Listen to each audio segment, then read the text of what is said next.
My billionaire CEO ex-husband crashed my Halloween wedding with our secret daughter as his date. I was standing in my wedding dress when I saw it. The locket, my grandmother's locket, around the neck of the girl my ex-husband brought as his date. Where did you get that? My voice came out as a whisper, but everyone in the room heard it. The girl, maybe 18, 19, touched the locket nervously. It was with me when I was adopted. My birth mother left it for me. Griffin went pale beside her. Actually pale. Fallon, what are you saying? My hands were shaking as I reached for the locket. Can I see it, please? She handed it to me, confusion written all over her face. I opened it with trembling fingers. Inside was the tiny photograph I'd placed there 18 years ago. The photo of me as a baby with my own mother. The photo I'd put it there before they rushed me into emergency surgery.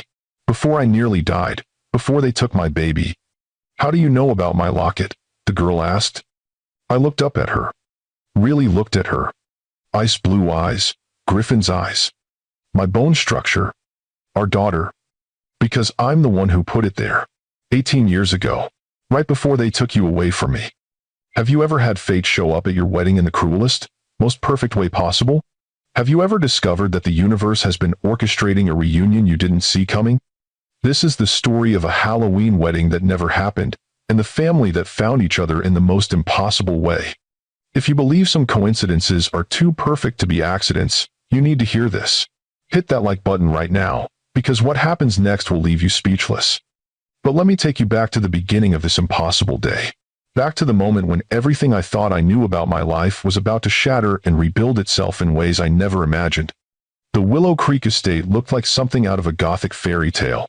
Exactly what I'd wanted for my Halloween wedding. Orange and black decorations twisted around ancient columns. Jack-o'-lanterns lined the walkways, their carved faces flickering with candlelight.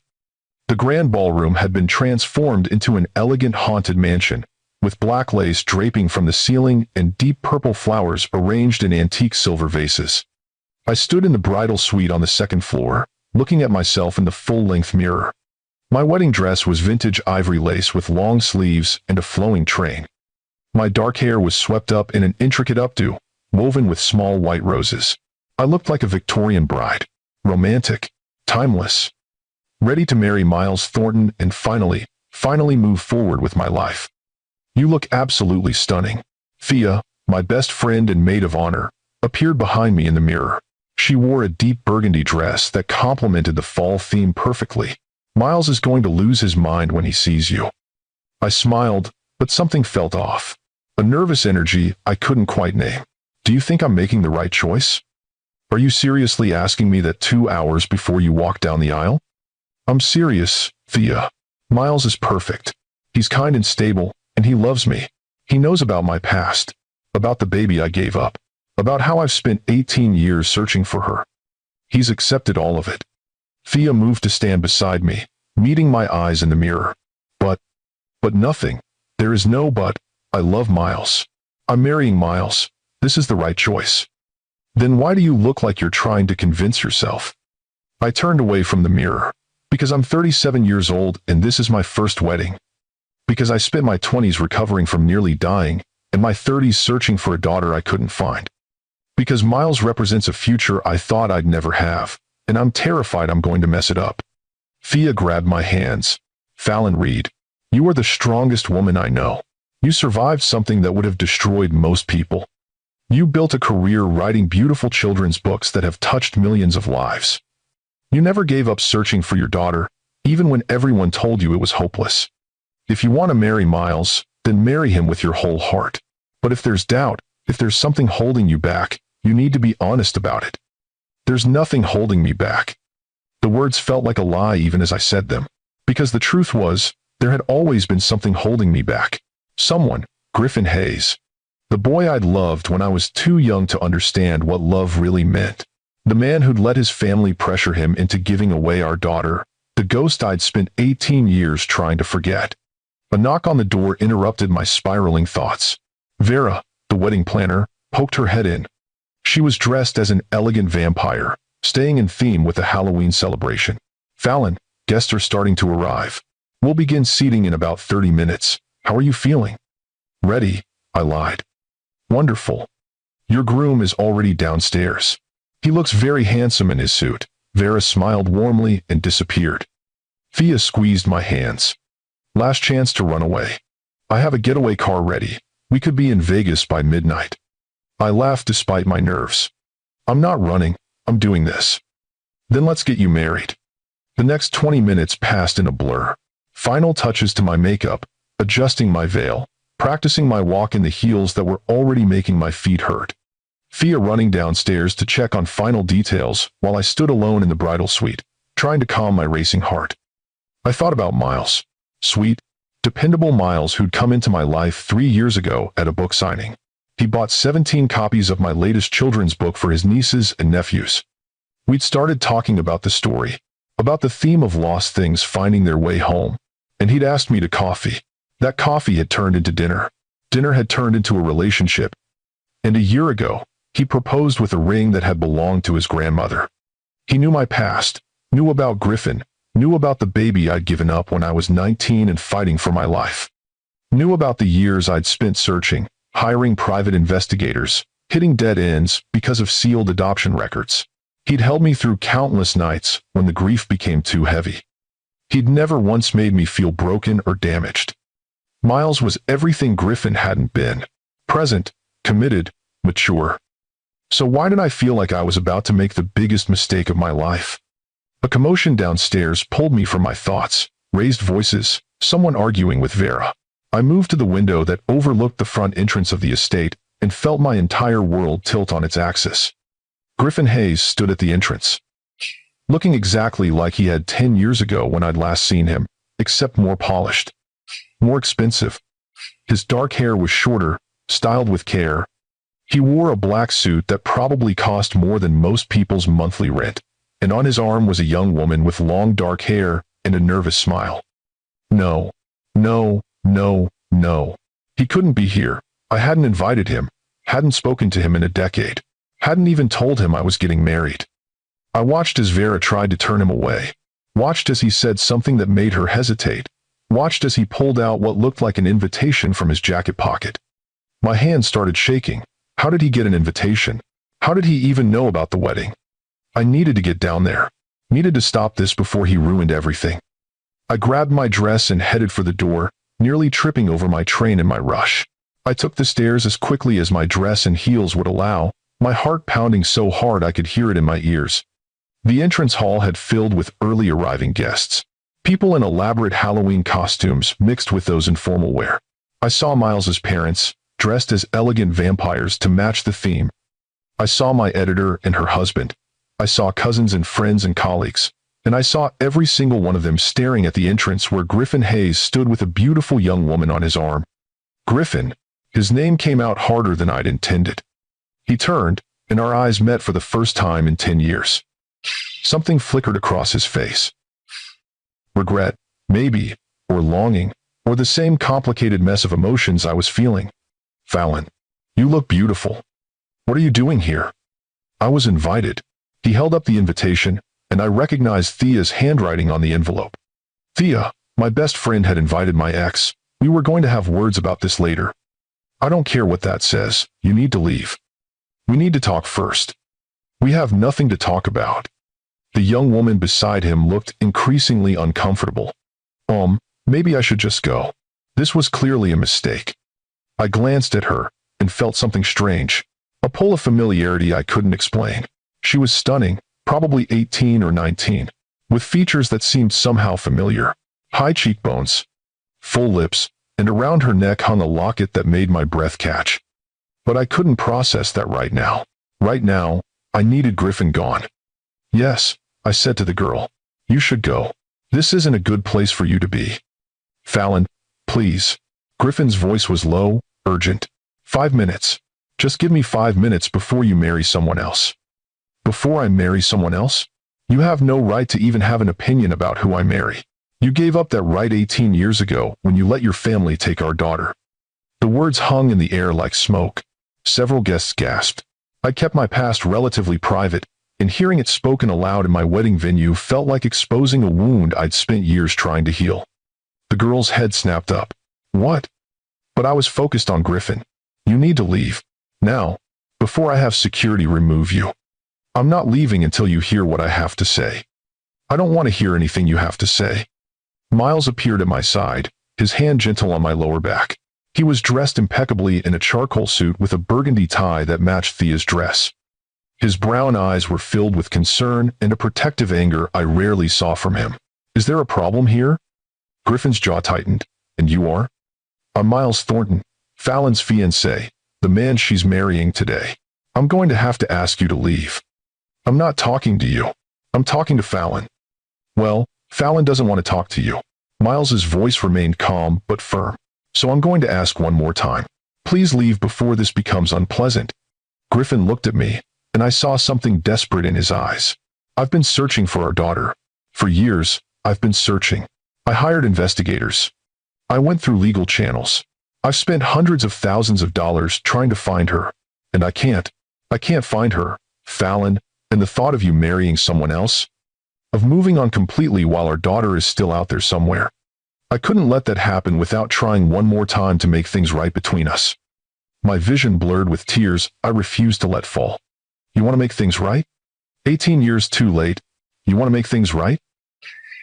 You were 21 years old, Griffin. An adult? And when your parents pushed for adoption while I was unconscious and dying, you let them. You signed the papers. You gave her away. And then you ran to Europe and left me to wake up in a hospital bed to find my baby gone. I know. I know I failed you. I failed both of you. I was weak and scared, and I let my family control me. But I've spent every day since then regretting it. Every single day. The young woman stepped forward, her face pale. Excuse me, but did you say you gave up a daughter for adoption? 18 years ago. I looked at her again, and that strange familiarity intensified. Who are you? My name is Indy Morrison, and I was adopted 18 years ago, from St. Mary's Hospital. In this county. The floor seemed to shift beneath my feet. The world narrowed to just this girl, this beautiful stranger who was saying words that couldn't possibly mean what I thought they meant. When's your birthday? The question came out as a whisper. October 31st. Today, actually. I turned 18 today. No, the universe couldn't be this cruel and this kind at the same time. It wasn't possible. Where did you get that locket? Indy's hand went to the silver locket at her throat. It was with me when I was adopted. My birth mother left it for me. It's the only thing I have from her. The room started spinning. I reached for Miles's arm to steady myself. Can I see it, please? She unclasped it and handed it to me. The silver was warm from her skin. My hands trembled as I opened it, already knowing what I would find inside. The tiny photograph I'd placed there 18 years ago. Me as a baby, held by my own mother. The photo I'd tucked inside my grandmother's locket before they rushed me into emergency surgery, knowing I might not survive.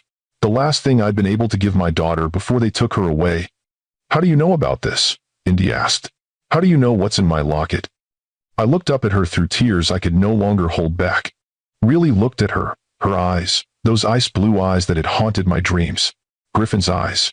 But she had my bone structure, my hands, the same way of tilting her head when she was confused. Because I'm the one who put it there, my voice broke. 18 years ago, right before they rushed me into surgery, right before they took you away from me. Griffin had gone completely still beside her. Fallon, what are you saying? I turned to him, seeing the same realization dawning on his face. This is her, Griffin. This is our daughter. Indy stumbled backward. No, that's not possible. That's not. You can't just. When were you born? I asked, my words tumbling out desperately. What time? I don't know. My adoption papers say early morning. October 31st. 3:17 a.m., I whispered. You were born at 3:17 in the morning. Emergency C-section. You were 7 months along, premature but healthy. 4 pounds, 6 ounces. They let me hold you for maybe 2 minutes before my blood pressure crashed, and I started hemorrhaging. I remember your eyes. You opened them and looked right at me, and you had the bluest eyes I'd ever seen.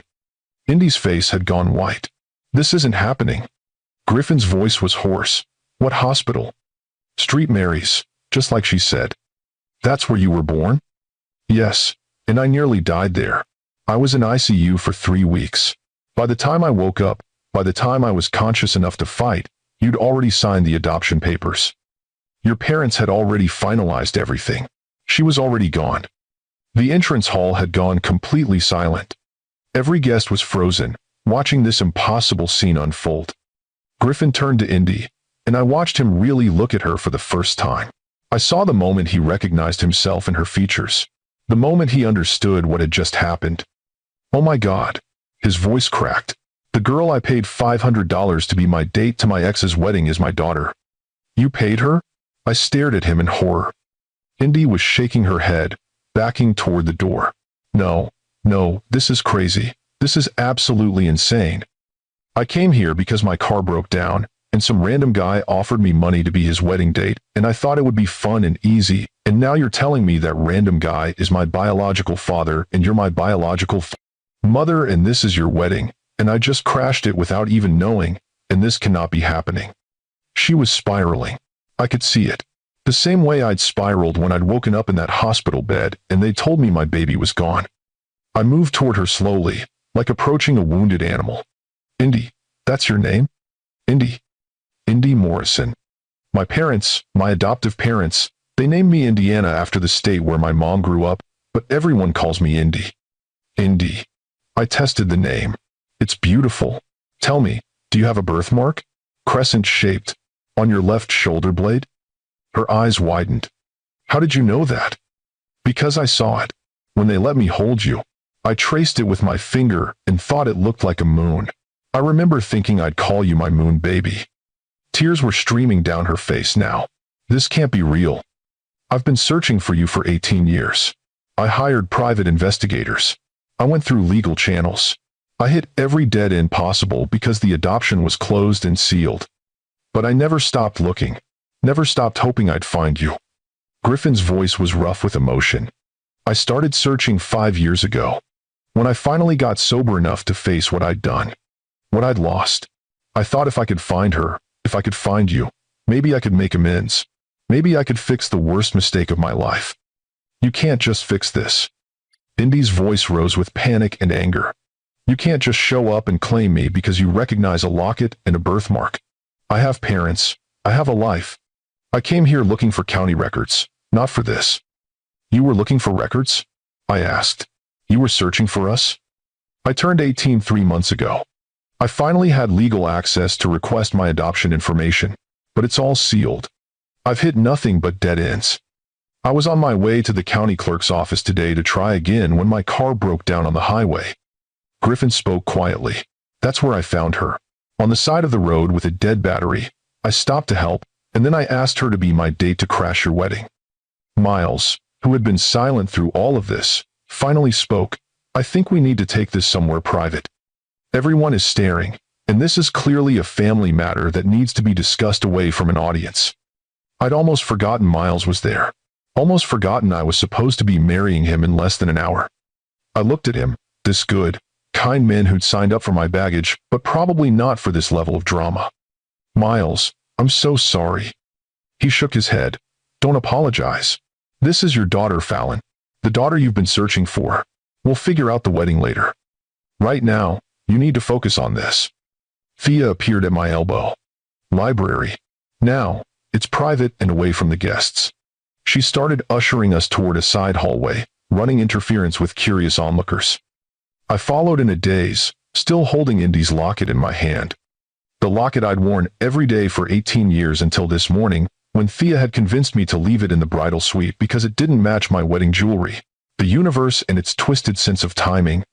The library was a beautiful room with floor-to-ceiling bookshelves, leather furniture, and a fireplace that was already crackling with a small fire. Thea closed the door firmly behind us, shutting out the whispers and stares. For a long moment, nobody spoke. Griffin stood near the window, his hands shoved in his pockets. Miles stood near the door, giving me space but staying close. Indy sat in one of the leather chairs, her hands twisting in her lap. And I stood in the middle of the room in my wedding dress, holding a locket that might prove I just found my daughter on the day I was supposed to marry someone else. If you're loving this story, do me a favor and drop a comment below. Tell me what you're thinking right now. What would you do in this situation? Would you postpone the wedding? Would you demand proof before believing this incredible coincidence? I want to hear your thoughts. And if you haven't subscribed yet, hit that subscribe button for Lux Love Chronicles with Mr. Wentworth, because this story is far from over. Indy finally broke the silence. I need proof. This is too insane to just accept, based on a locket and a birthmark. People get those things wrong all the time. You're right. I was surprised by how steady my voice sounded. DNA test. We can do a DNA test. That takes weeks, Griffin said. We need answers now. Then we start with what we know. Miles moved to the center of the room, taking charge in the gentle way he always did. Indy, tell us about your adoption. Everything you know. She took a shaky breath. I was adopted through St. Mary's Hospital. Private adoption, closed records. My parents, my adoptive parents, Sloan and Beckett Morrison, they always told me the truth about being adopted. They said my birth mother was very young and very sick, and that giving me up was the hardest decision she'd ever made. I felt tears sliding down my face. I didn't decide. I was unconscious. They decided for me. My mom, Sloan, she died 2 years ago. Breast cancer.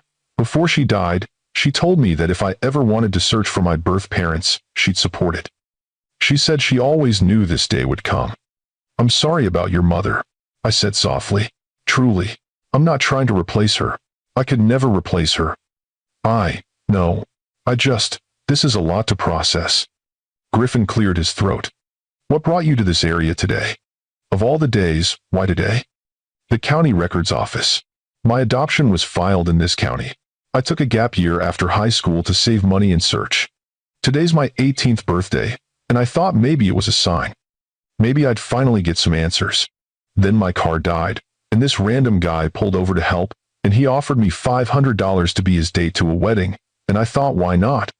I needed the money, and it seemed harmless. I'm so sorry. Griffin's voice was thick with emotion. If I'd known, if I'd had any idea. How did you even find out about my wedding? I asked him. I didn't tell you. I haven't spoken to you in 10 years. Social media. Your author page posted about your Halloween wedding at Willow Creek Estate. I couldn't stop myself. I had to see you. Had to try one more time to make you understand how sorry I am. So you crashed my wedding with a teenager you paid to be your date? When you say it like that, it sounds even worse than it was. It was already pretty bad, Dad. We all froze. Indy's eyes went wide, like she couldn't believe she just said that word. I'm sorry. That just came out. I didn't mean. It's okay. Griffin's voice was rough. You can call me whatever you're comfortable with. I don't know what I'm comfortable with. This is the weirdest day of my life. And that's saying something because I've had some weird days. I laughed despite everything, a slightly hysterical sound. This is definitely in my top 3 weird days. Maybe top 2. What's number 1? Indy asked. The day I woke up in a hospital bed and they told me my baby was gone and the man I loved had left the country. The room went quiet again. Griffin flinched like I'd hit him. I'm sorry. The words were inadequate, but they were all I had. I was 21 and terrified, and my parents were threatening to cut me off if I didn't do what they wanted, and I was so weak that I let them control me. I let them take my daughter away from the woman I loved, and then I ran because I couldn't face what I'd done. You were an adult, I said quietly. You had choices. You chose wrong. I know. I've known it every day for 18 years. Indy stood up abruptly. I need air. This is too much. I need to think. Wait. I reached for her but stopped myself. Please don't leave. Not yet. I just found you. I can't lose you again. You're not losing me. I just need 5 minutes to process the fact that I came to a random wedding as a paid date and found both of my biological parents. That's a lot. Miles spoke gently. Why don't we all take a break? Give Indy some space. Fallon, we need to talk about what this means for today. Right. The wedding. The ceremony that was supposed to start in 40 minutes. I can't get married today. I heard myself say. Miles, I'm so sorry, but I can't walk down that aisle knowing my daughter is here, knowing I just found her after 18 years. I can't. To his credit, Miles didn't look surprised. I know. I already talked to Vera. We're postponing. You're not angry? Fallon, I'm watching you meet your daughter for the first time since she was born. How could I be angry about that? Disappointed that we're not getting married today? Yes. But angry? Never. I moved to him and hugged him tight. I don't deserve you. You deserve everything good in the world, including the chance to know your daughter. He kissed my forehead. Take the time you need. I'll be here when you're ready. He left the library, and I heard him talking to Thea in the hallway about managing the guests and canceling the ceremony. He seems nice. Indy's voice was small. He is nice. He's the most patient, understanding man I've ever met. But you don't love him the way you loved my father. I looked at her sharply. What makes you say that? The way you look at Griffin. Even when you're angry at him, there's something there. Something that was never finished. That was a long time ago. 18 years isn't that long. Not really. Not when you never got closure. Griffin moved closer. She's perceptive.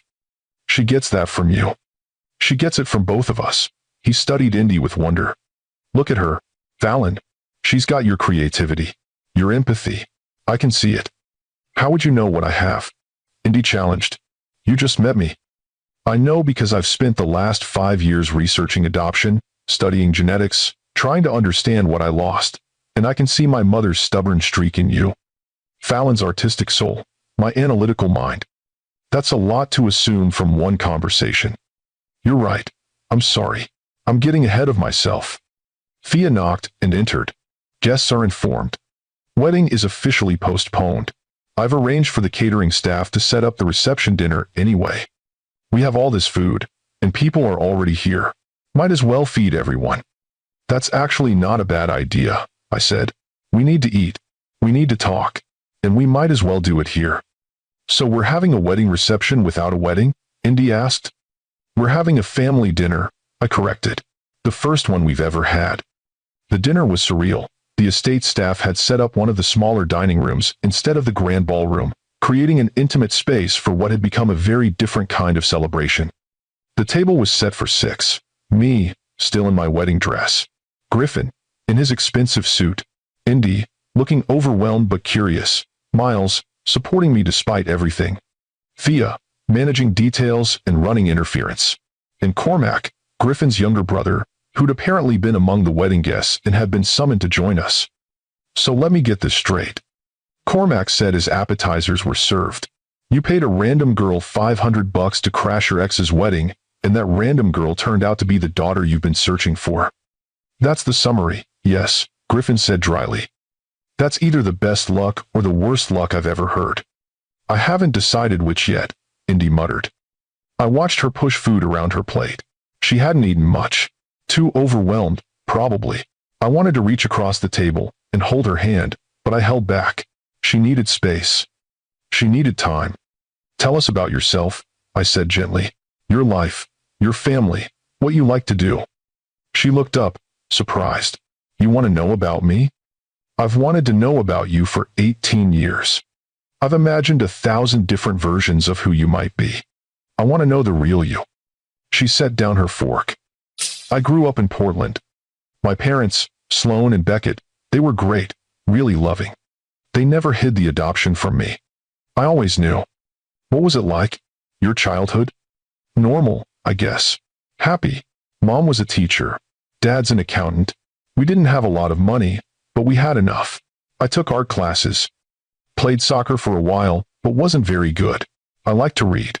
A lot. I want to study literature in college, maybe creative writing. My heart skipped. Creative writing? Yeah. I've always loved stories. The way they can transport you somewhere else, make you feel things. Your mother writes children's books, Miles said quietly. Beautiful ones. Stories about finding your way home. Indy's eyes widened. Wait, Fallon Reed? You're Fallon Reed, the author? You know my work? Know it? I grew up on your books. The Lost Star. The Missing Piece. Finding Home. I must have read each one a dozen times. I felt tears threatening again. You read my books? They were my favorites. Mom used to read them to me before bed. Even when I got older, I'd still read them when I was sad or scared. They always made me feel less alone. I wrote them for you, I whispered. Every single one.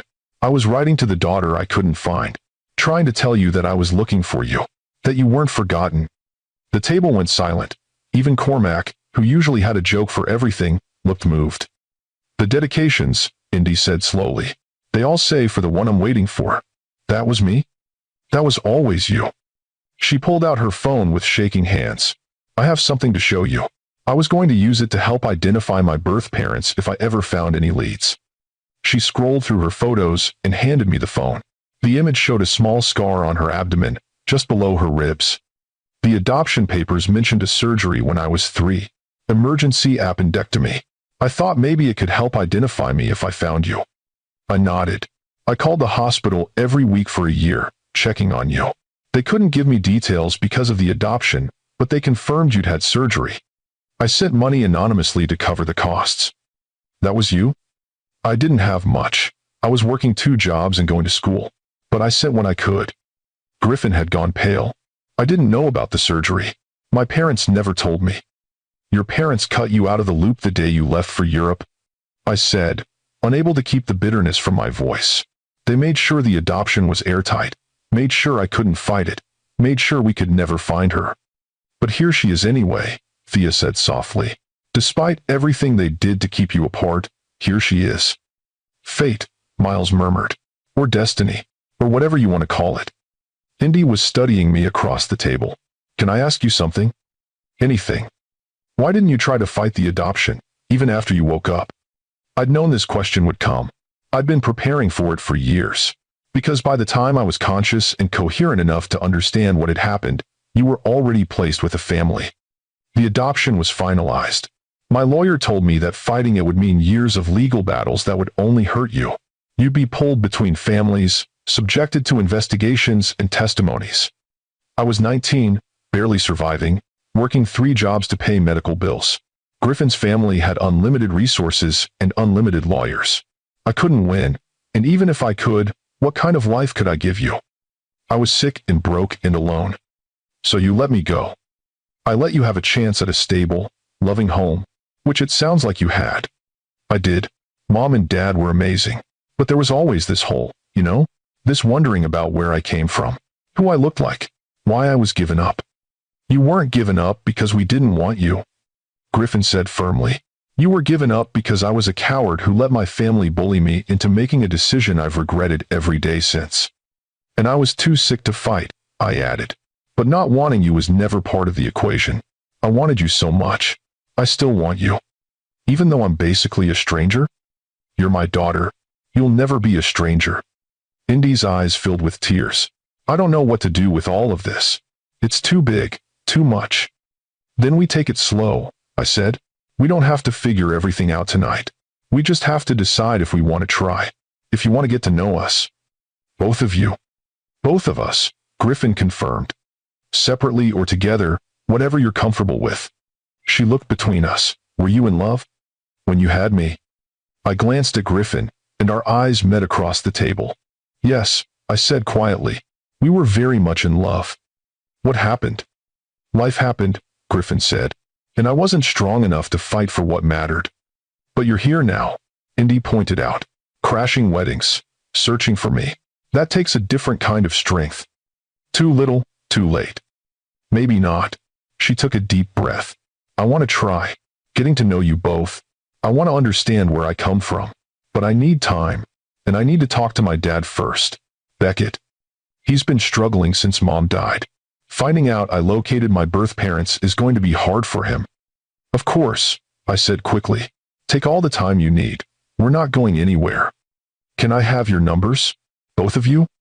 We exchanged phone numbers like awkward teenagers, typing them into her phone, while she did the same with ours. I should probably go, Indy said, standing up. This has been the most insane birthday of my life, and I need to process. Where are you staying? I asked. Do you have a hotel? I was just going to drive back to Portland tonight. Your car is still broken down, Griffin reminded her. I'll call a tow truck and pay for the repairs. And you can stay here. The estate has rooms. I can't impose. You're not imposing, I said firmly. Stay. Please. It's your birthday. Spend it here. She hesitated, then nodded. Okay, but just tonight. Just tonight, I agreed, though my heart was already hoping for more. After Indy left to find Vera and arrange a room, the 4 of us remaining at the table sat in stunned silence. That actually happened, right? Cormac finally said. I didn't hallucinate this entire dinner? It happened, Miles confirmed. Fallon, are you okay? Was I okay?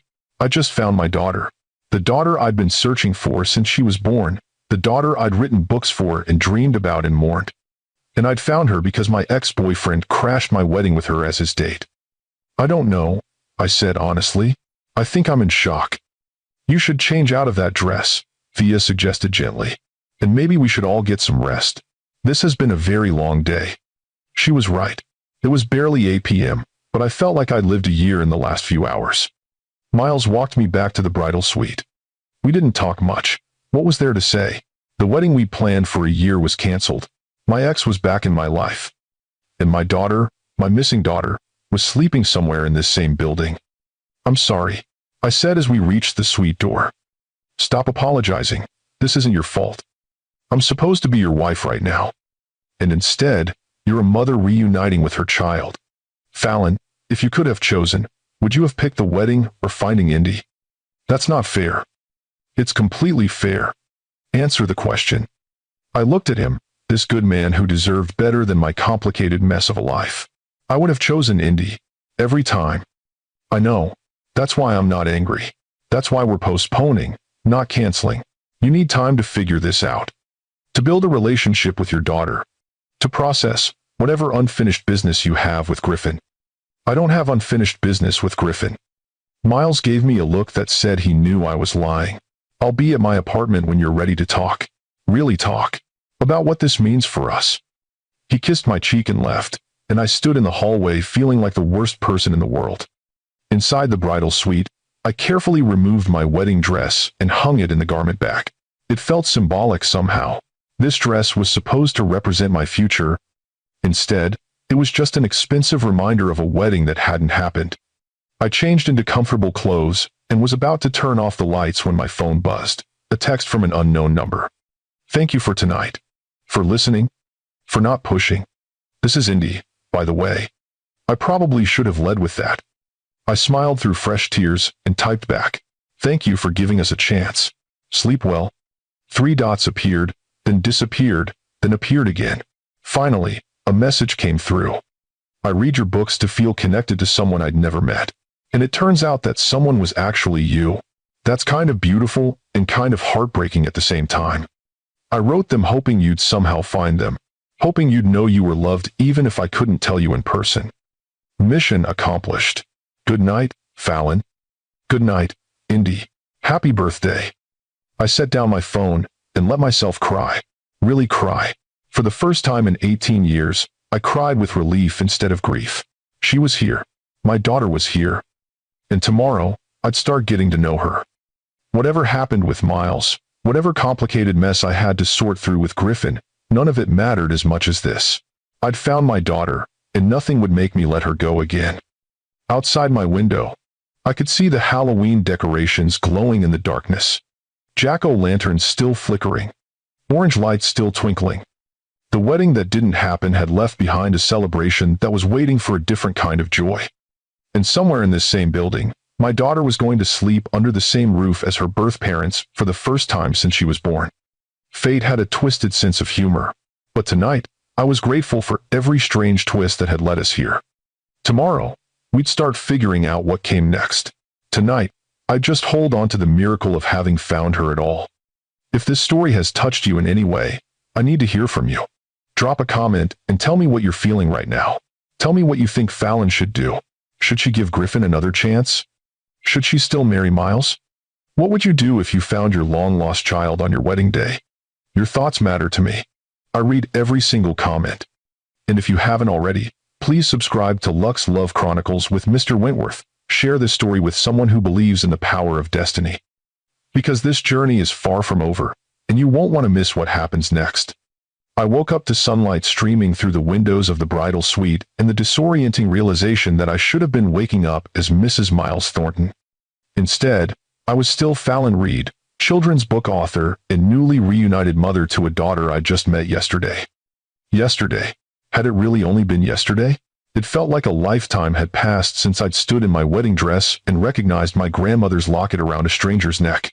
My phone showed 3 messages. One from Miles asking if I was okay. One from Thea asking if I needed anything. And one from a number I now had saved as Indy. Is breakfast a thing that's happening? Because I'm starving and also terrified, and food seems like a good distraction. I smiled despite the knot of anxiety in my stomach and typed back. Meet me downstairs in 20 minutes. The estate has an amazing breakfast spread. Will he be there? She didn't specify which he, but I knew she meant Griffin. I don't know. Do you want him to be? 3 dots appeared and disappeared several times before her response came through. I don't know what I want. This is all so weird. I know. We'll figure it out together. 20 minutes. I got dressed quickly, pulling on jeans and a soft sweater. My wedding dress still hung in its garment bag, a ghost of the day that should have been. I'd deal with that later. Right now, I needed to focus on my daughter. The dining room was empty when I arrived, but the estate staff had set up a beautiful breakfast buffet. Fresh fruit, pastries, scrambled eggs, bacon, the works. I poured myself coffee and was debating whether to wait for Indy or start eating when Griffin appeared in the doorway. He looked different in daylight. Less polished than yesterday. He wore jeans and a casual button-down shirt, and his hair was slightly mussed like he'd run his hands through it multiple times. He looked tired, worried, human in a way I hadn't seen since we were young. Morning, he said quietly. Morning. I wasn't sure if I should come down. I don't want to overwhelm her. I think it's too late to worry about overwhelming her. You literally paid her to crash my wedding. He winced. Are you ever going to let me forget that? Probably not. It's going to be a great story to tell at family gatherings. The words hung between us. Family gatherings. The idea that we might actually have those now. Can we talk? Griffin moved into the room. Before she gets here? About what? About everything. About 18 years of things we never said to each other. I sat down with my coffee, suddenly exhausted.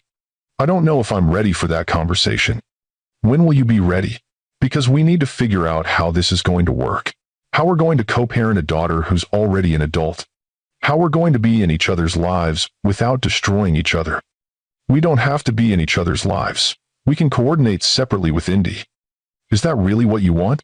To spend the next however many years carefully scheduling around each other so we never have to be in the same room? I don't know what I want, Griffin. Yesterday, I wanted to marry Miles and move forward with my life. Today I'm having breakfast with my ex and waiting for our daughter to join us. Nothing about this is what I wanted. But you're happy she's here. Our daughter. Of course, I'm happy she's here. Finding her is the answer to 18 years of prayers. But that doesn't change what happened between us. That doesn't erase the fact that you abandoned both of us. Griffin sat down across from me. I know I can't undo what I did, but Fallon, I need you to understand something. Leaving was the biggest mistake of my life.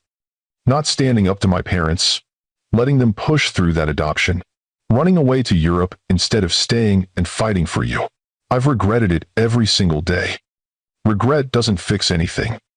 No, but maybe understanding does. I was 21 years old. My parents had controlled every aspect of my life up until that point. What I studied, where I went to school, who I was supposed to date. When you got pregnant, they lost their minds.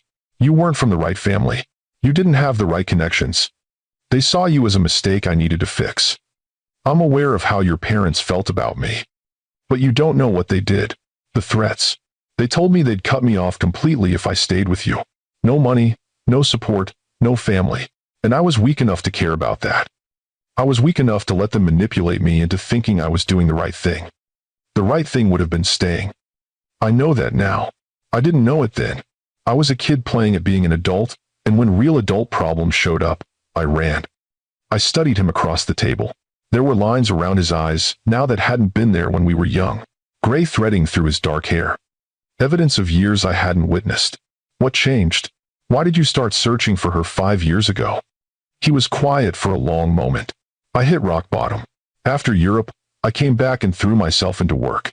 Built up the family company, made billions, had everything my parents wanted for me. And I was miserable. So I started drinking. A lot. By the time I was 32, I was a functional alcoholic running a tech empire and hating every second of my life. I didn't know. Nobody knew. I was very good at hiding it. Until I wasn't. I got a DUI. Crashed my car into a telephone pole. Woke up in the hospital, and the first thought I had was that I'd nearly died without ever knowing what happened to my daughter, without ever making amends to you. So you got sober? Rehab for 90 days. Therapy, AA meetings, the whole journey. And once I was clear-headed enough to think straight, I realized I needed to find her. Find you. Try to make things right. You could have called me. You could have reached out. And said what? Hey, sorry I destroyed your life, but I'm sober now so everything's fine. You'd built a whole career. You were happy, or at least you seemed happy from what I could see online. I didn't want to disrupt that. But you were fine disrupting my wedding? That was different. That was desperation. I saw you were getting married, and I panicked. I couldn't let you move on completely without trying one more time. Trying what, exactly? To tell you I'm sorry. To tell you I never stopped loving you. To see if maybe there was any chance you felt the same. I set down my coffee cup carefully. Griffin, I'm engaged to another man. Are you, though? Because last I checked, you postponed the wedding. For our daughter, not for you. Are you sure about that? Before I could answer, Indy appeared in the doorway. She changed into fresh clothes, jeans, and an oversized sweater, and her long dark hair was pulled back in a ponytail. Without makeup, she looked younger, more vulnerable, and so much like both of us it was startling. Am I interrupting? She asked. No, I said quickly. Come in. Are you hungry? Starving. I barely ate yesterday. Too much emotional chaos. She filled a plate and sat down, positioning herself carefully between Griffin and me. Equal distance from both parents. I wondered if she'd done that consciously, or if it was instinct. We ate in silence for a few minutes before Indy spoke. So this is weird, right? It's not just me. It's extremely weird, Griffin confirmed. The weirdest, I agreed. Okay, good. I was worried I was being dramatic. She took a bite of scrambled eggs. I talked to my dad last night. Beckett. He took it better than I expected. How did he take it? I asked, trying to keep my voice neutral. He cried, which was weird because he hasn't cried since Mom's funeral, but he said he always knew this day would come, that Mom prepared him for it. She sounds like she was an amazing woman. She was. She really was. Indy's eyes filled with tears. I feel guilty being here, like I'm betraying her or something. You're not betraying anyone, Griffin said firmly. Love doesn't work like that. You can love your adoptive parents and still want to know your biological parents. How would you know? You gave me away. The words were sharp, but not cruel. Just honest. Griffin flinched anyway. You're right. I don't know. But my brother, Cormac, he's adopted. My parents adopted him when I was 8, and he's spent his whole adult life balancing 2 families. It's possible. It's just complicated. Everything about this is complicated. Indy pushed food around her plate. I have questions. Like, a million questions. But I don't know if I should ask them. Ask anything, I said. We'll answer whatever we can. Did you love each other? Really love each other, not just teenage infatuation? Griffin and I looked at each other across the table. The question hung between us, loaded with 18 years of unfinished business. Yes, I said quietly. We really loved each other. So what happened? I know you said his parents pushed for adoption and you were sick, but there's more to it than that. There has to be. Griffin spoke first. I was a coward. That's what happened. I let my parents convince me that doing the right thing meant giving you to a family that could provide stability. But really, I was just scared. Scared of being a father at 21, scared of losing my family's support. Scared of failing. And I was dying, I added. Literally dying. By the time I was stable enough to fight, you were already gone. The adoption was finalized. Griffin was in Europe. And I was 19 years old, drowning in medical debt, trying to finish community college while working 3 jobs. I couldn't give you what you needed. But you never stopped looking for me. Never. Not for a single day. Even when everyone told me to move on, to have other children, to accept that you were gone. I couldn't. You were my daughter. You still are. Indy wiped her eyes. Mom, Sloan, she left me a letter. In case I ever found you, she made Dad promise to give it to me if this day ever came. What did it say? Griffin asked. That she always knew I'd search. That she wanted me to know finding you didn't mean losing her. That I could love all of you without choosing. That family is bigger than biology, but biology still matters. Indy pulled out her phone. Dad scanned it and sent it to me. Do you want to read it? Only if you're comfortable sharing it, I said. She handed me the phone. The letter was handwritten in elegant script. I read it with tears streaming down my face. My dearest Indiana, if you're reading this, it means you've found your birth parents. I've always known this day would come.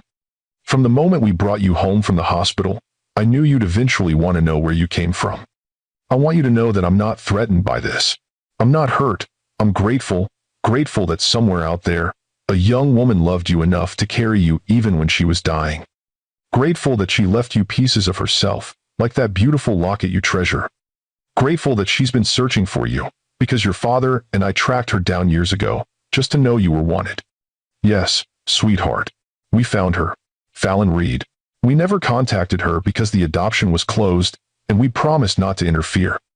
But we needed to know that you came from love, not abandonment. And you did. You came from so much love.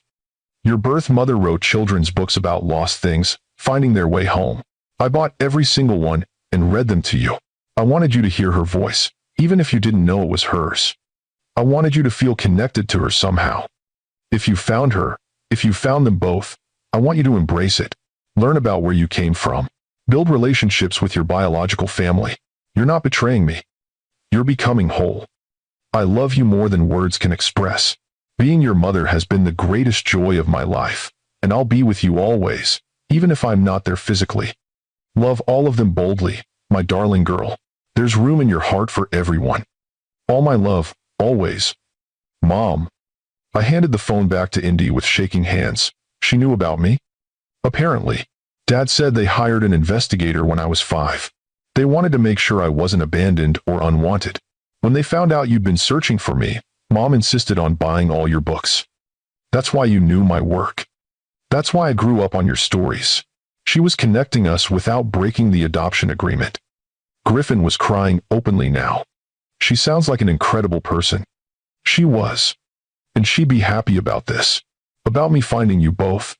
Indy took a shaky breath. Which brings me to my next question. What happens now? What do you want to happen? I asked. I don't know. I'm supposed to start college in January. I was accepted to Portland State. But now I'm wondering if I should look at schools here.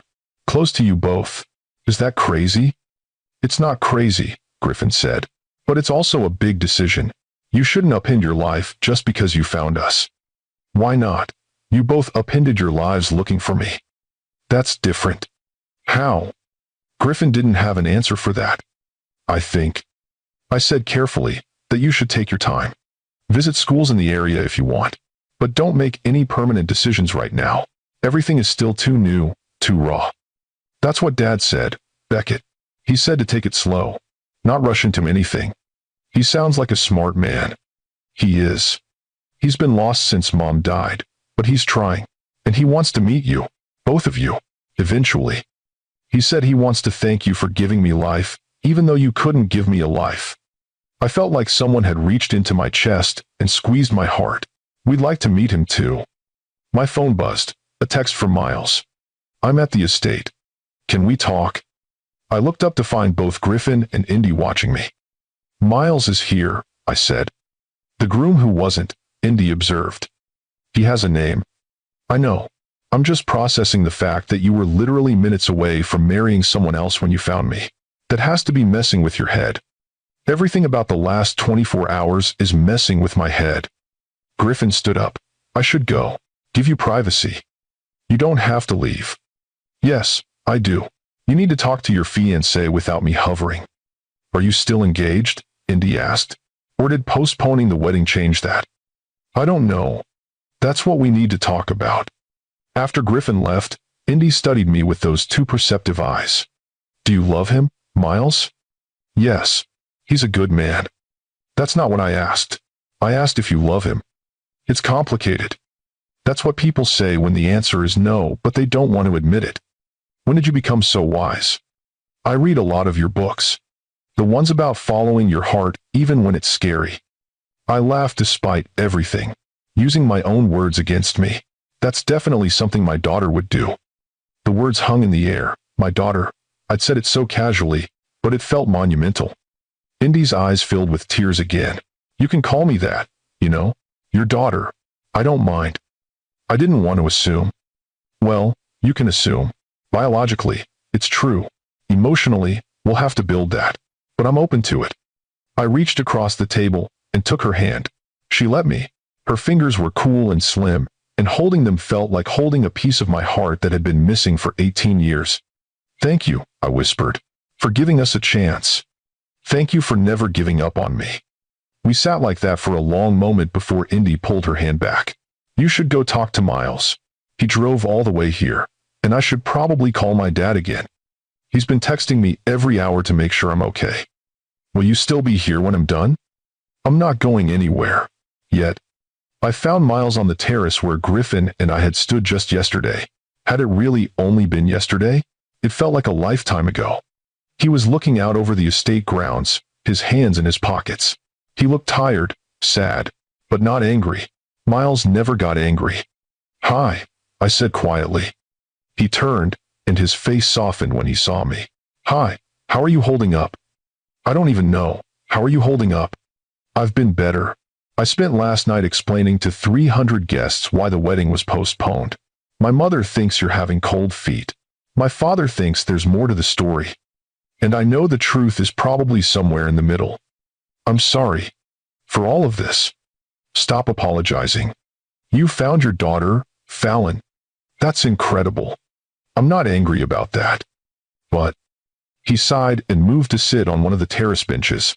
I sat beside him, leaving space between us. But I'm also not stupid. I saw your face when you looked at Griffin. I saw the way you two looked at each other. And I realized something I've probably known for a while but didn't want to admit. My stomach dropped. Miles, you're not over him. Maybe you never were. Maybe you just buried it under years of hurt and searching for Indy. But he's still there, isn't he? In your heart? Taking up space that I've been trying to fill. That's not fair. I love you. I know you do. But you're not in love with me. Not the way I'm in love with you. In finding Indy, being thrown back into Griffin's orbit, it's made that clear. Tears streamed down my face. I wanted to be in love with you. You're everything I should want. Everything I need. Should and need aren't the same as want. And they're not the same as love. He took my hand gently. Fallon, I'm not calling off our engagement forever. But I am saying we need to postpone. Really postpone. For more than just a few weeks. How long? However long it takes for you to figure out what you really want. You have a daughter now. A daughter who needs you.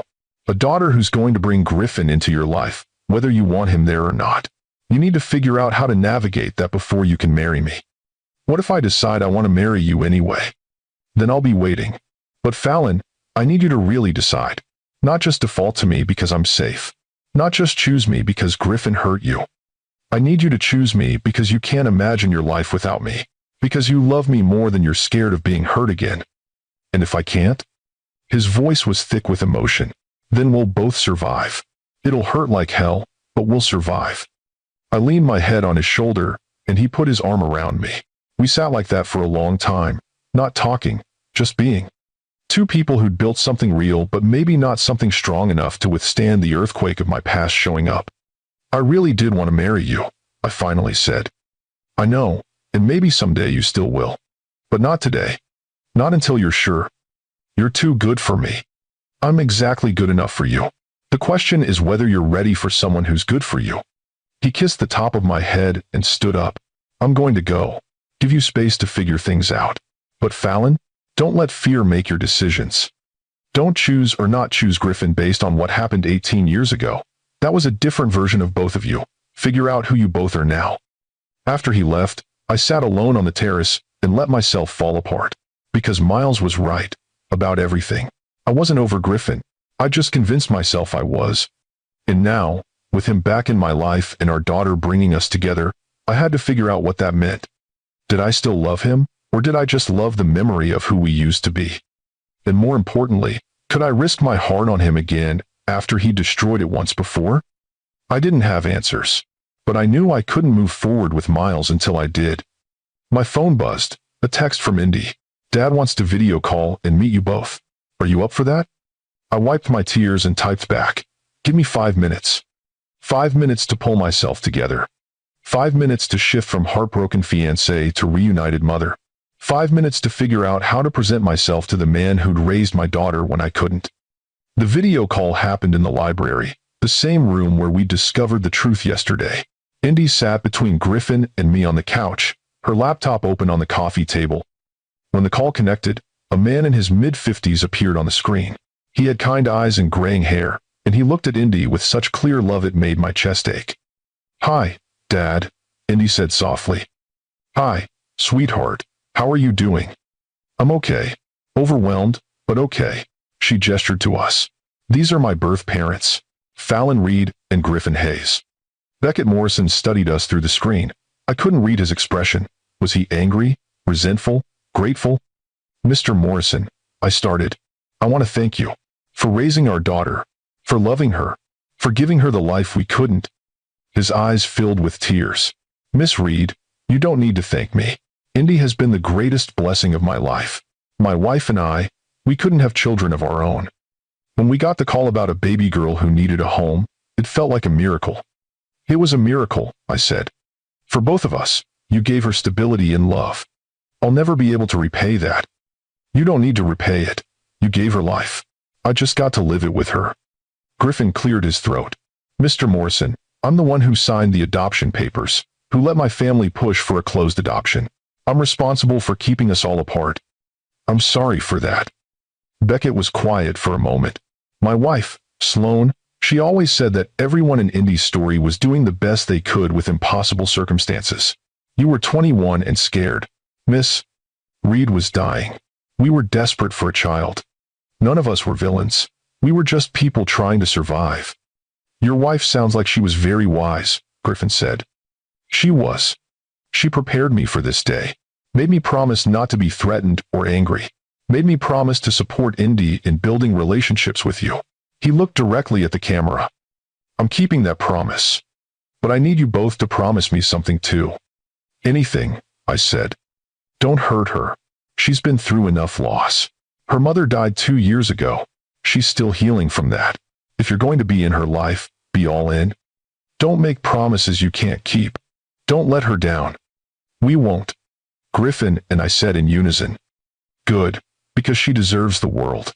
And if you can give her even a piece of that, then I'm grateful you're in her life." After the call ended, Indy closed her laptop and sat back. "That went better than I expected." "He loves you very much," I observed. "He does. He's been kind of lost since Mom died. They were married for 25 years. She was his whole world, and then she was gone. I think he's been going through the motions, waiting for me to leave for college so he can really fall apart." "That's a lot of weight for you to carry," Griffin said. "I'm used to it. I've been taking care of him for 2 years. You shouldn't have to take care of your parent. You're the child." "I'm 18. I'm hardly a child."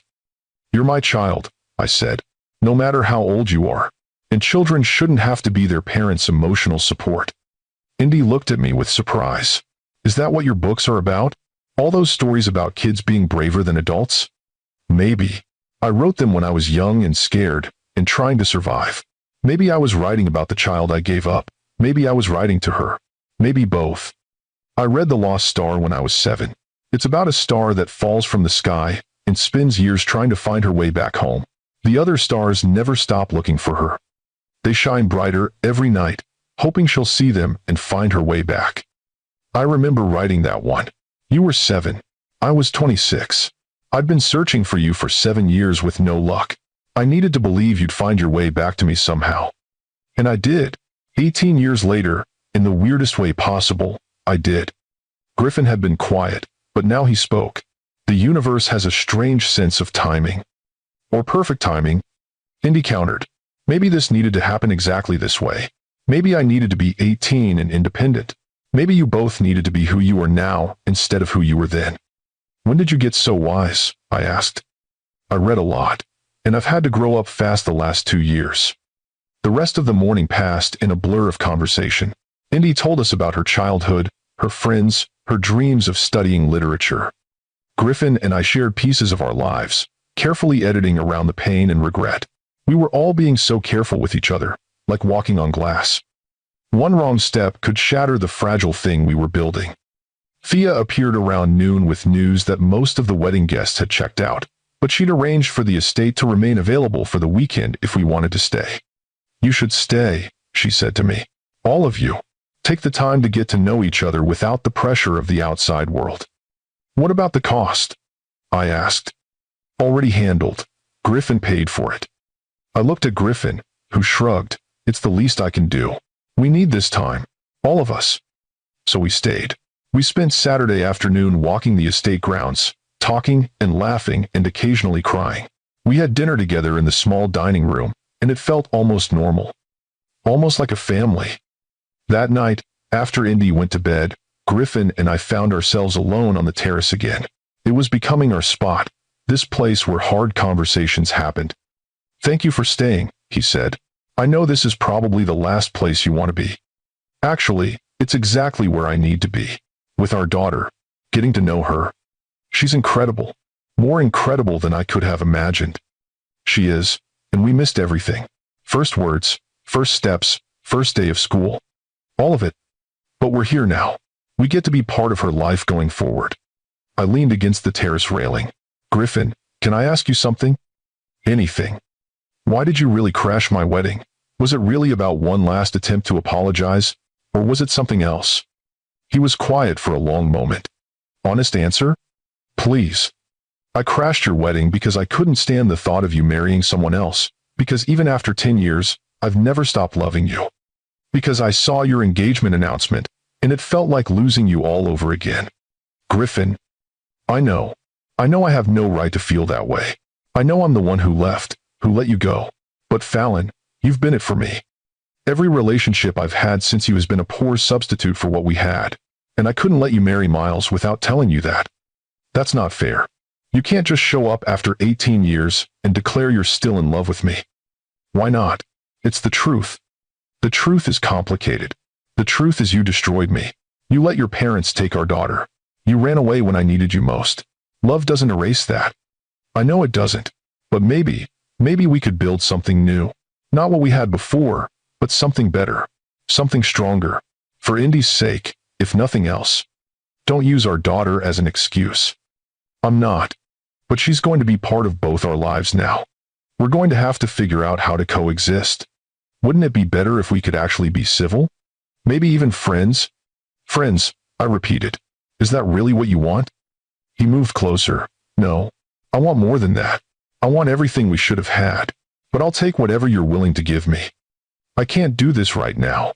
I just ended things with Miles. Or postponed things. Or whatever we did. I can't immediately jump into processing my feelings for you. I'm not asking you to. I'm just asking you to be honest. Do you still feel anything for me? Anything beyond anger and hurt?"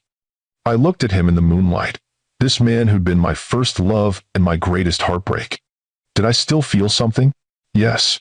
But was it love or just the ghost of what we'd been? "I don't know," I said honestly. "I spent 18 years trying not to feel anything for you. I don't know how to untangle that." "Then, let's take our time. Let's focus on Indy. Let's figure out how to be parents together, and maybe along the way, we'll figure out the rest.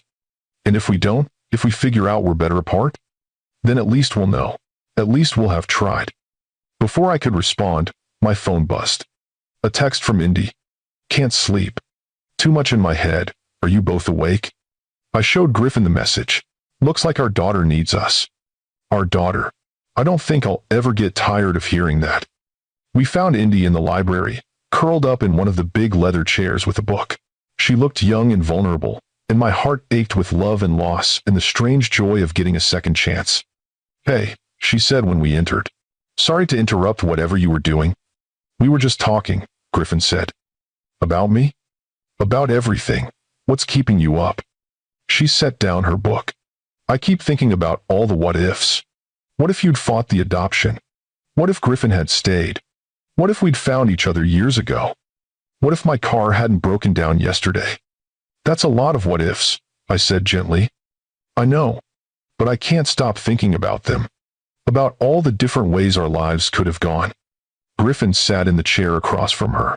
"My therapist would say that what-ifs are a waste of time. We can't change the past. We can only work with what is." "Do you go to therapy?" Indy asked. 3 times a week. Part of my sobriety maintenance." "You're sober?" From what? Alcohol. I was a pretty serious alcoholic for about 7 years. Been sober for 5. Is that why you started searching for me? Partly. Getting sober meant facing the things I'd been running from. You were the biggest thing. The biggest mistake. The biggest regret. Indy processed this. So finding me is part of your recovery? No. Finding you is the best thing that's ever happened to me. Recovery gave me the tools to deserve finding you. That's actually kind of beautiful. I have my moments. I sat on the arm of Indy's chair. What ifs are tempting, but they're also dangerous. We could spend forever torturing ourselves with different scenarios. Or we could focus on what's in front of us. We found each other. Against all odds, we found each other. That's what matters. Mom used to say that. Sloan. She used to say that sometimes the journey matters more than the destination, that the detours are where we learn who we are. She sounds like a very smart woman. She was. I miss her so much, especially now. I wish she could be here for this.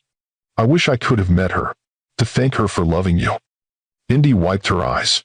Can I ask you something? Both of you. Of course, Griffin and I said together. What do you want from this? From me being in your lives? Because I need to understand expectations. I need to know what you're hoping for. I thought about it carefully. I want to know you. Really know you. Your favorite color and your biggest dreams and what makes you laugh. I want to be someone you can call when you're happy or sad or confused. I want to be your mother in whatever way you're comfortable with. And you? Indy looked at Griffin. I want the same. I want to earn the right to be your father. I know I haven't been. I know I gave up that right 18 years ago. But if you'll let me, I'd like to try to be someone you can count on, someone who shows up. No pressure, though, I added quickly. We're not trying to replace your parents, we're just trying to find our place in your life. Indy nodded slowly. I think I'd like that. The getting to know each other part, the finding your place part, but I need it to be slow. I need time to process all of this.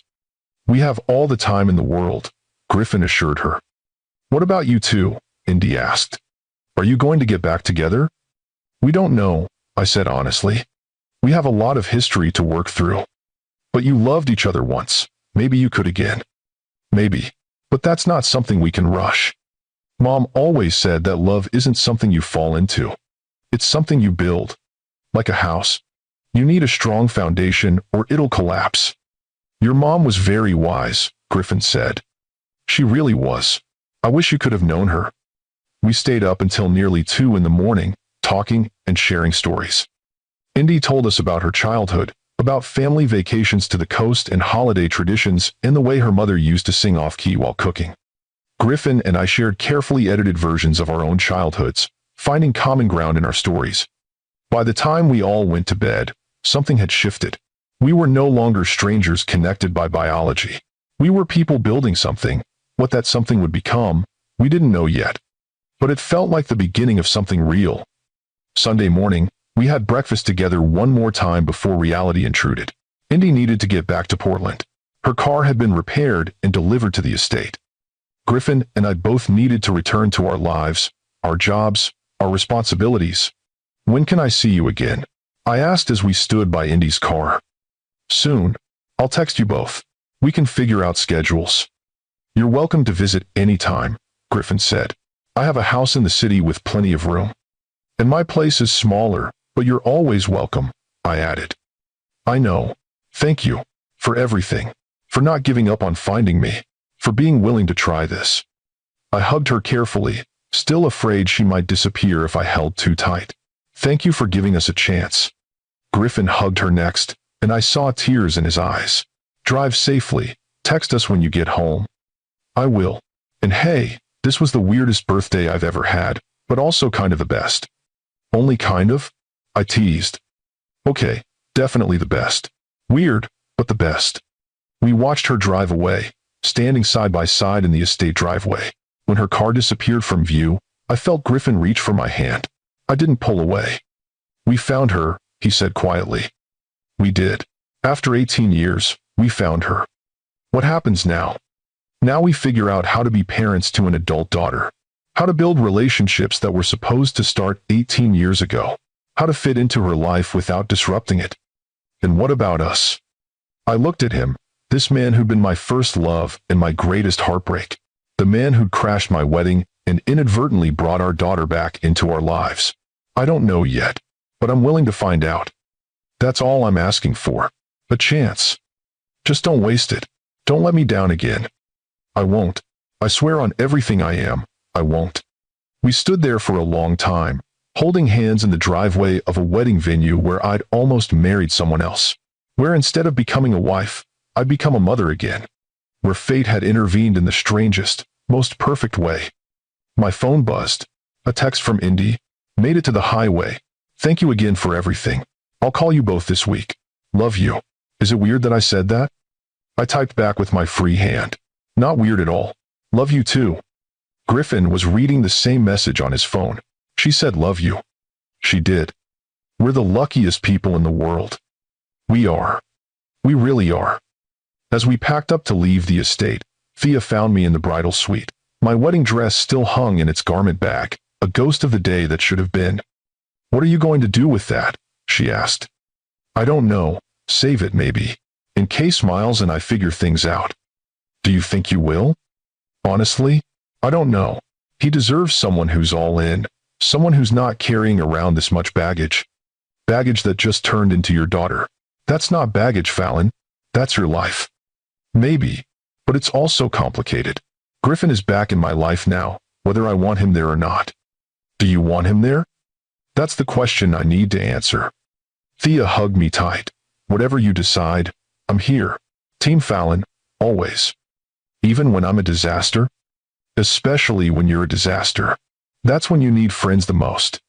I left the estate with my wedding dress, a daughter I'd found after 18 years, and absolutely no idea what came next.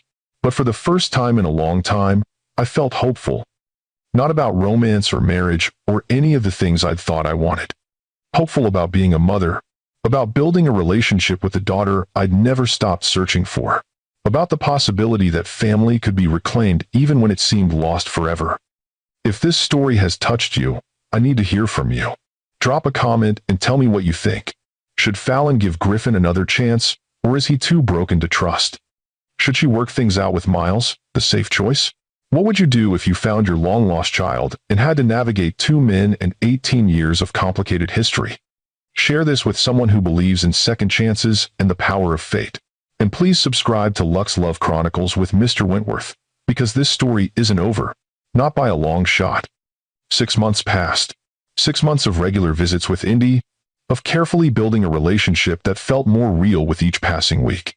She decided to take classes online for the spring semester so she could spend time in San Francisco, splitting her time between my apartment and Griffin's house.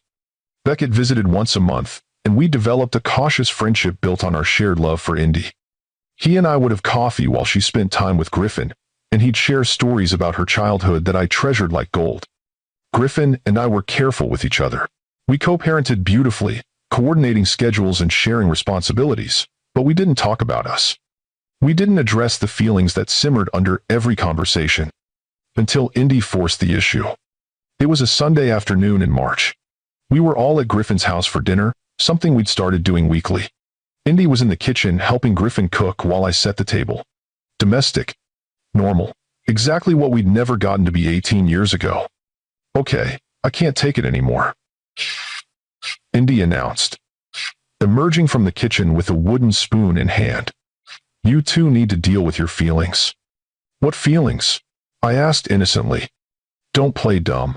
You look at him like you want to kiss him and kill him at the same time. And Dad, you look at her like she hung the moon. It's exhausting to watch. Indy, Griffin started. No, I'm your daughter, which means I get to meddle. You're both miserable. Fallon, you're still postponing your wedding to Miles because you can't commit. Griffin, you haven't dated anyone in the 6 months I've known you. You're both clearly still in love with each other, and it's driving me crazy. We're complicated, I said. You're scared, she corrected. Both of you. You're scared that if you try again, it'll fall apart. You're scared of hurting each other. But you know what's actually going to hurt? Spending the rest of your lives wondering what if. Griffin looked at me across the dining room. She makes a good point. Of course I do. I'm brilliant. I got it from both of you. Indy pointed the wooden spoon at us. I'm going to go for a walk. A long walk. When I come back, I want you to have figured this out. Talk to each other. Really talk. Stop being polite and careful and deal with your stuff." She grabbed her jacket and left, closing the door firmly behind her. Griffin and I stared at each other in the sudden silence. "Well," he said, "our daughter is bossy. She gets that from you. She gets it from both of us." I sat down at the half-set table. "She's right, you know. We do need to talk." "I know. I've been waiting for you to be ready." "What if I'm never ready? What if I'm always going to be scared of you hurting me again?" Griffin sat across from me. "Then I'll spend however long it takes proving I won't." "Fallon, I know I destroyed your trust. I know I don't deserve a second chance. But I'm asking for one anyway." "Why? Why do you want this? We've built a good co-parenting relationship. Why risk that for something that might not work?" "Because I love you. I've loved you since I was 19 years old, and I've never stopped. Every woman I've dated has been measured against you. Every relationship has failed because she wasn't you. That's not fair to them, or to me. I know, but it's the truth. You're it for me, Fallon. You always have been." I felt tears building. "You hurt me so badly. You let your parents take our daughter. You ran away when I needed you most. How am I supposed to trust you again?"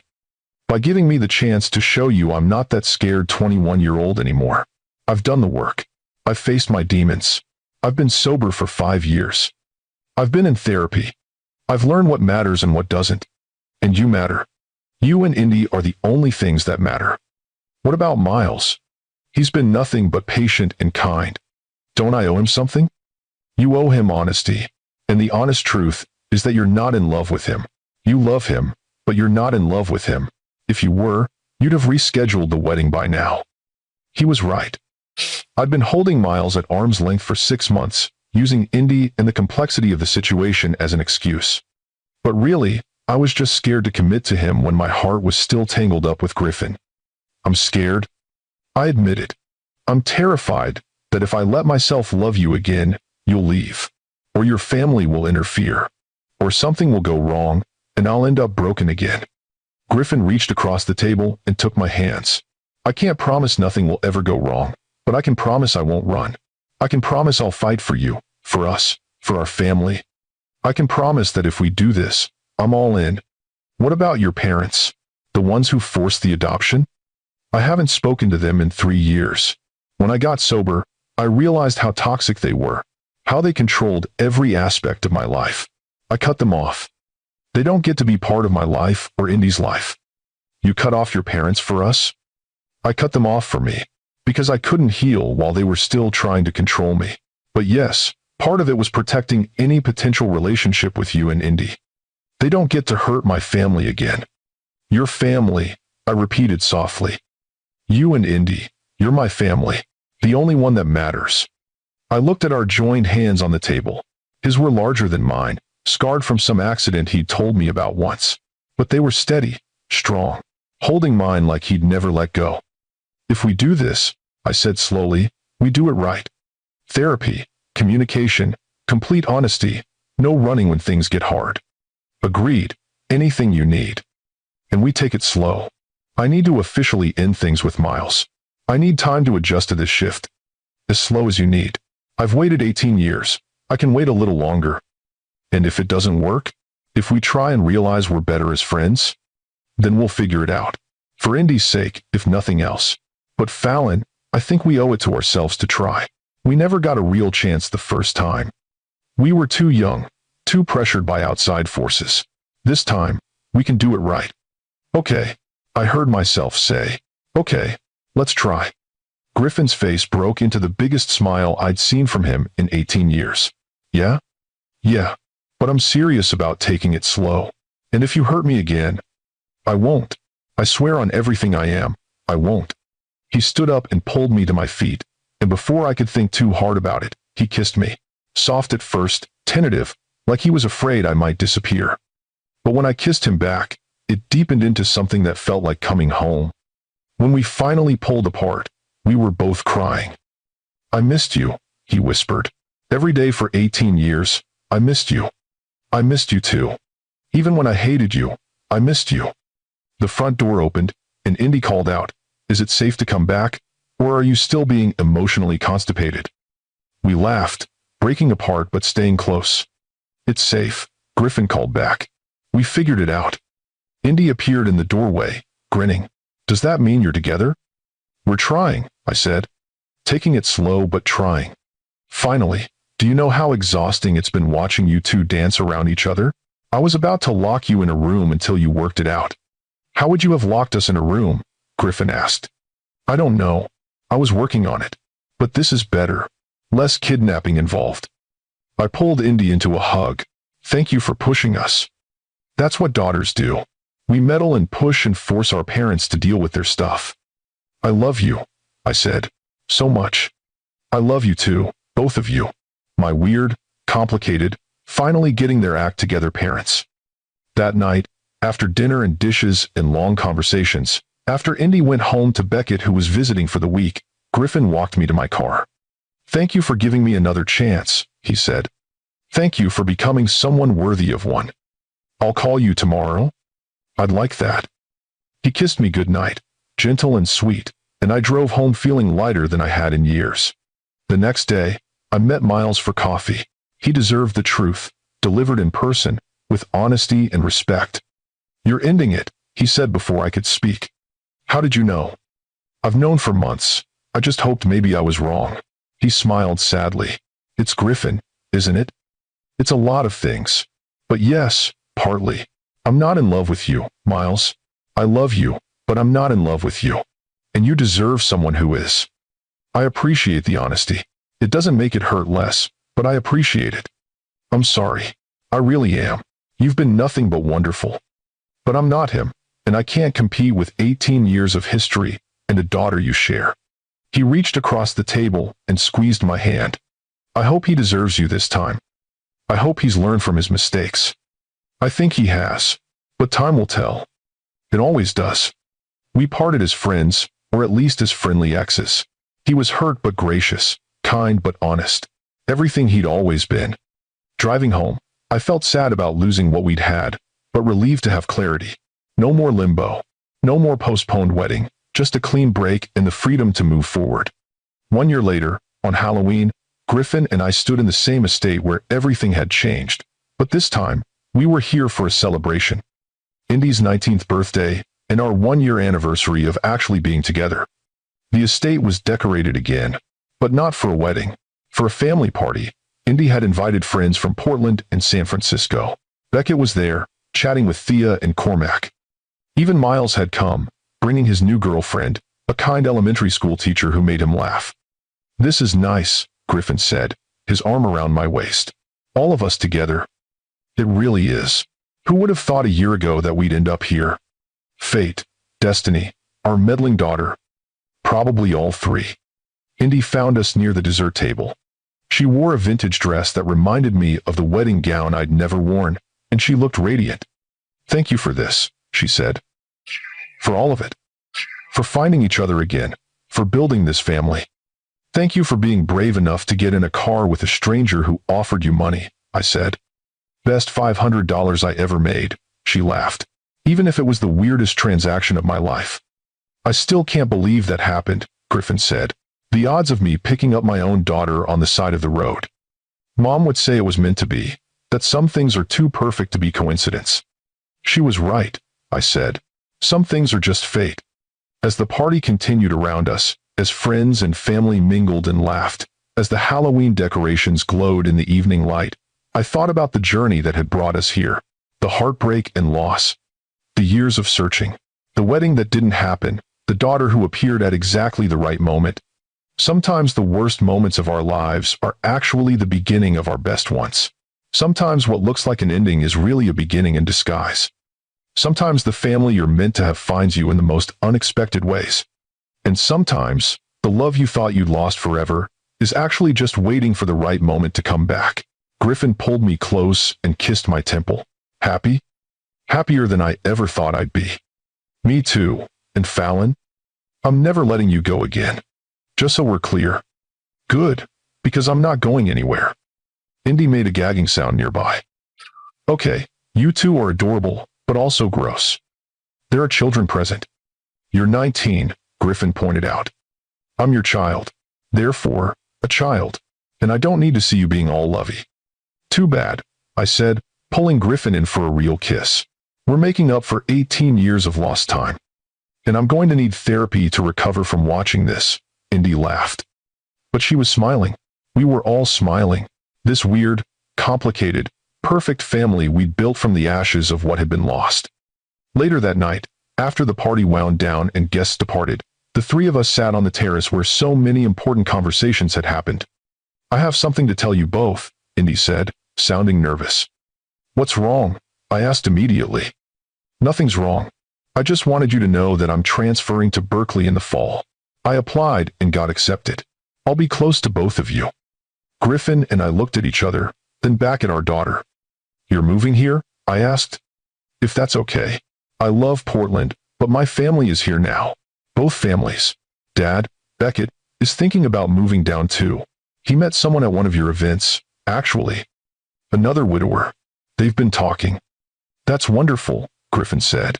All of it. I just wanted to make sure you were both cool with it, that I wasn't imposing or assuming. I pulled her into a hug. You could never impose. Having you close is a dream come true. Even though I'll probably meddle in your relationship constantly? Especially because of that, Griffin said, joining the hug. You're pretty good at it. I am, aren't I? I got you two together. I'm basically a relationship genius. Don't let it go to your head, I warned. Too late. I'm already planning your wedding. We're not engaged, Griffin pointed out. Yet? You're not engaged yet. But you will be. I can feel it. She wasn't wrong. 3 months later, on a quiet Sunday morning in my apartment, Griffin got down on one knee with a ring that had belonged to his grandmother. Not the wealthy, controlling grandmother who'd pushed for the adoption, but his mother's mother who died when he was young. The one who'd believed in love over status. Marry me, he said simply. Not because it's expected or because we share a daughter or because it makes sense. Marry me because you love me, and I love you, and we've earned this second chance. Yes, I said without hesitation. Absolutely yes. We got married 6 months later, not at the Willow Creek estate, but in my backyard with just family and close friends. Indy was the maid of honor. Beckett walked me down the aisle. And when Griffin and I exchanged vows, we promised not just to love each other, but to never stop fighting for our family. The wedding that didn't happen had led to a family reunited, a love reclaimed, and a future that felt full of possibility. Sometimes the universe takes everything away just to give it back better than before. Sometimes the worst day of your life is actually the first day of your best life. And sometimes, the daughter you thought you'd lost forever crashes your wedding with the man you never stopped loving, and everything falls into place exactly as it was meant to. If this story has moved you, touched you, or made you believe in second chances and the power of fate, I want to hear from you. Leave a comment about a time when something that seemed like disaster turned into blessing. Share this story with someone who needs to be reminded that lost things can be found, and broken families can be healed. Subscribe to Lux Love Chronicles with Mr. Wentworth for more stories about love, loss, redemption, and the beautiful chaos of family. And remember, sometimes the wedding you don't have is better than the one you planned. Sometimes fate crashes the party with a better plan. And sometimes, the family you're meant to have finds you in the most impossible, perfect ways. This is Fallon and Griffin, an Indy's story. A story about a Halloween wedding that never happened and the family that was born from it. A story about second chances and first loves and daughters who appear exactly when they're needed most. May we all be brave enough to accept the gifts fate brings us, even when they arrive in the strangest packages. May we all have the courage to reclaim what we thought we'd lost. And may we all remember that some coincidences are too perfect to be anything but destiny. Thank you for being part of this journey. Until next time, this is Lux Love Chronicles with Mr. Wentworth, reminding you that the best stories are the ones we never saw coming.